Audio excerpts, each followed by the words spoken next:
शिवसेनेनं राम मंदिरासाठी दिलेल्या 4 किलो चांदीच्या विटा या गायब झालेल्या आहेत असं संजय राऊतांनी म्हटलंय।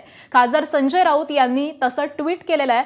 उद्धव ठाकरेंकडून 1 कोटी रुपयांपेक्षा जास्त किमतीच्या विटा या दान करण्यात आलेल्या होत्या, मात्र अजूनही ट्रस्टकडून त्या चांदीचं काय केलं याची पावती आणि माहिती मिळालेली नाही असं संजय राऊतांनी या ट्विटमधून म्हटलेलं आहे। त्यामुळे चांदी कुठे गेली आता वेळ आली आहे सखोल तपास करण्याची आणि जबाबदारी ठरवण्याची असं राऊत या ट्विटमध्ये म्हणतायत।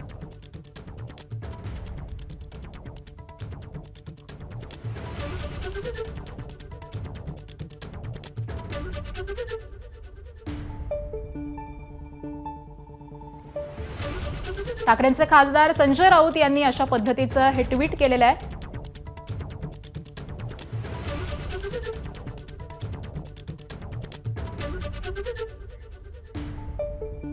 तर अयोध्या दान प्रकरणामध्ये एफआयआर नंतर 8 जणांना अटक करण्यात आलेली आहे। दान गैरव्यवहार प्रकरणी ताब्यात घेतलेल्या 8ही जणांची रात्रभर चौकशी करण्यात आली आहे।